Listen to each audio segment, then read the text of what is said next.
Today I'm going to talk about your value in the context of the workplace.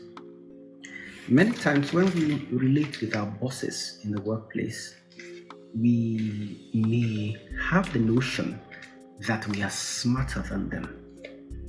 That we are smarter than them because we have gone to school, because we have earned degrees, or because we have read some books that they may not have come across.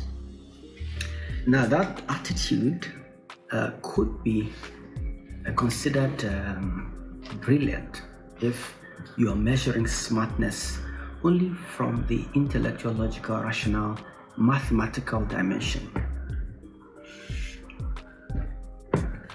My father did tell me a while ago that intelligence is not only about being mathematical. And I want to tell you today that value is not as conceived by you, it is as perceived by the recipient of that value. This is the case whether you are in the workplace or in the marketplace.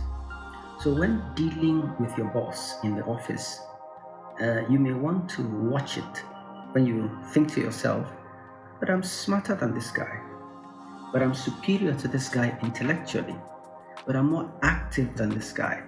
I make faster decisions than he does. I know what to do, and he doesn't seem to know what to do.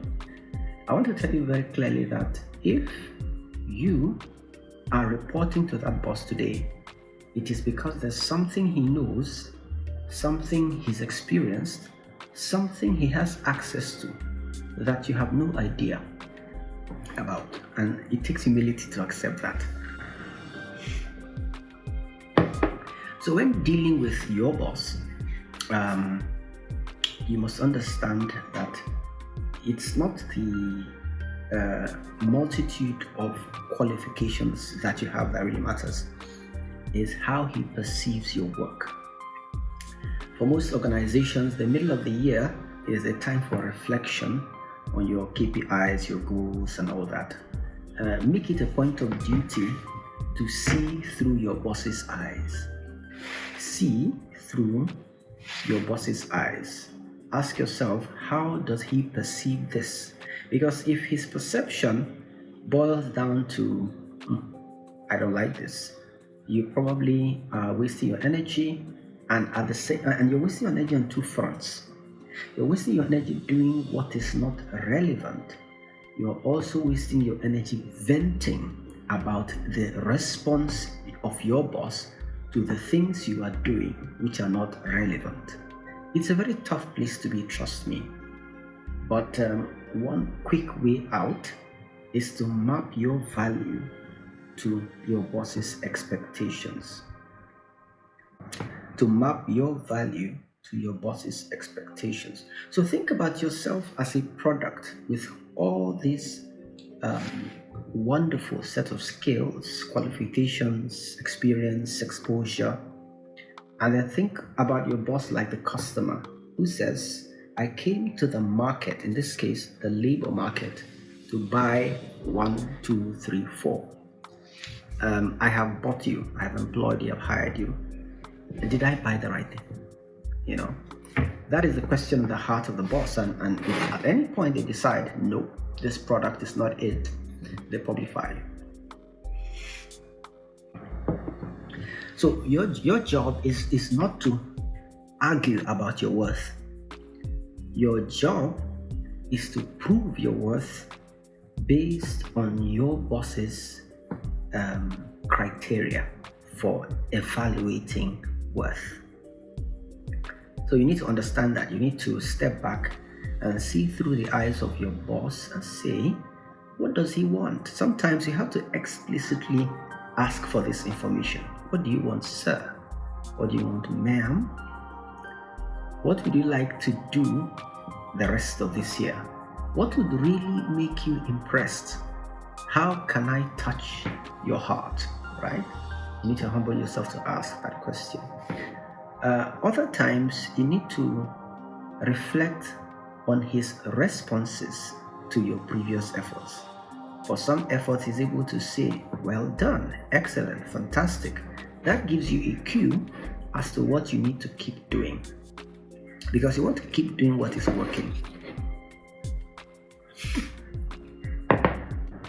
Keep doing what is working and stop doing what is not working. Because the intent of all your degrees is to position you at a point where you are of value to your employer or to your customer, whoever happens to be your boss at any point in time. If your education is not delivering that outcome, then it is not valuable even to you. So what you want to do is to step back to say, which components of my education, exposure, experience can I amplify in the context of my current employer so that I remain valuable? Because the value is not how much you've gone to school. The value is how much your employer perceives you as valuable. So think about it. Think about what you are doing now that is really getting attention. That is what you want to amplify. Think about what you are doing now that is not getting attention. That is what you want to diminish, no matter what the books say. Because remember, your value is as perceived by the employer, by the boss, by the customer, not as conceived by you. In the Kenneth Igiri Career Mentoring Program, we use the value proposition canvas to explore this in detail. I want to encourage you, if you are yet to experience the program, just reach out and let's have a conversation about your specific case, about your context, about your career journey. Thank you for staying this long. Remember, your value is as perceived by the boss, not as conceived by you. Thank you.